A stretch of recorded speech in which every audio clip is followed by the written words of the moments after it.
उभे पोलीस अधीक्षक सांगली उद्या मिरज शहर या ठिकाणी अनंत चतुर्दशी करिता आपण बंदोबस्त पूर्ण जिल्ह्यातून लावण्यात येत आहे। त्यामध्ये एक अप्पर पोलीस अधीक्षक, 7 पोलीस उपाधीक्षक, 24 पोलीस निरीक्षक, 140 API आणि PSI दर्जाचे अधिकारी तसेच एकूण 1705 पोलीस अंमलदार आणि 900च्या आसपास होमगार्ड तसेच एक SRPFची कंपनी आणि 14 स्ट्रायकिंग फोर्स तुकड्या आपण त्या ठिकाणी तैनात करत आहोत। इतक्या मोठ्या प्रमाणामध्ये तो बंदोबस्त तैनात केला जाईल। माझं सर्व मिरजवासियांना आव्हान आहे की आपण उद्याच्या मिरवणुकीमध्ये प्रशासनाने दिलेल्या सूचनांचं तंतोतंत पालन करावं आणि कुठेही धार्मिक भावना आपल्याकडून दुखवल्या जाणार नाहीत याची पण तंतोतंत काळजी घ्यावी। हा अतिशय हर्ष आणि उल्हासाने साजरा करणारा सण आहे। गणेश बाप्पांना उद्या आपण त्यांचं विसर्जन करणार आहोत, त्यामुळं आपण अगदी धार्मिक भावनेतून हा सण पार पडेल याची सगळ्यांनी काळजी घ्यायची आहे। या ठिकाणी मी काही सूचना माझ्याकडून आपल्याला देणार आहोत। त्यामध्ये आपण ध्वनी प्रदूषण होणार नाही याची सर्व मंडळांनी दक्षता घ्यायची आहे। ज्या ध्वनीची मर्यादा आपल्याला देण्यात आलेली आहे त्यातच आपल्याला वाद्य वाजवायचे आहेत। तसंच लेझर लाईटबद्दल जिल्हाधिकारी महोदय यांच्याकडून आदेश पारित करण्यात आलेले आहेत। त्यानुसार सर्व प्रकारच्या लेझर लाईटवर प्रतिबंध घालण्यात आलेला आहे, जेणेकरून कोणालाही डोळ्याची इजा त्या ठिकाणी पोहोचणार नाही आहे। जे विसर्जन ठिकाण आहे त्या ठिकाणी आपण योग्य तो प्रशासनाकडून खबरदारी ठेवण्यात येत आहे। क्रेनची व्यवस्था असेल, तराफा असतील, तसेच स्विमर्स, डायव्हर्स असतील, वैद्यकीय पथकं असतील, या अग्निशामक दल असेल, या सर्वांची व्यवस्था त्या ठिकाणी करण्यात आलेली आहे।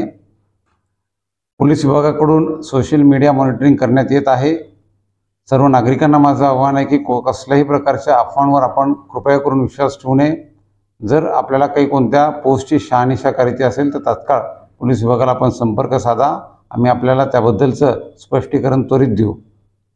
तसेच पोलीस विभाग पेट्रोलिंग आपल्या परिसरात कंटिन्यू ठेवत आहे।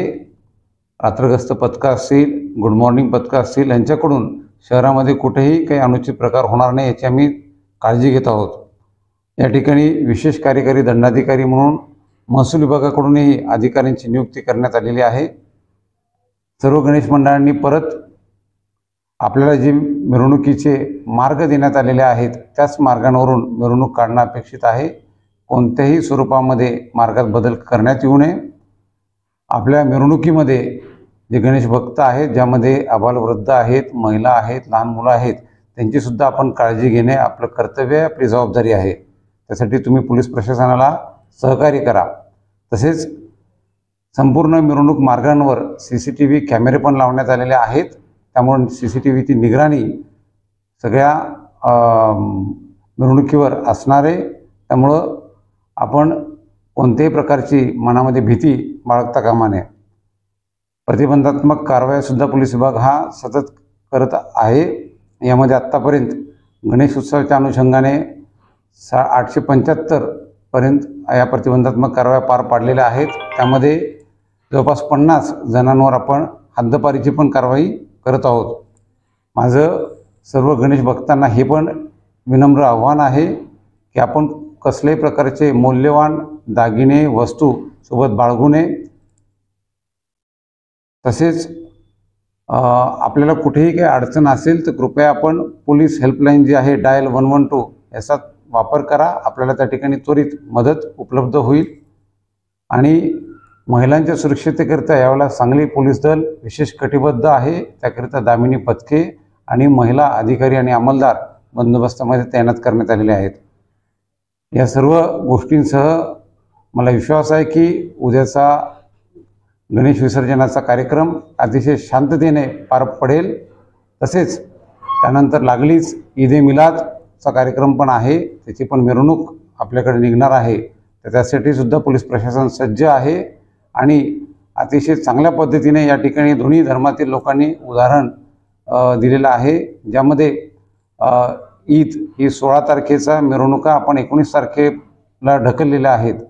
तर त्याबद्दल मी सगळ्यांचं स्वागतही करतो आणि अभिनंदनही करतो आणि 19 तारखेच्या मिरवणुकीमध्येही आपण योग्य तो बंदोबस्त ठेवून त्याही शांततेत पार पडतील याची खबरदारी घेणार आहोत. धन्यवाद. जय हिंद, जय महाराष्ट्र.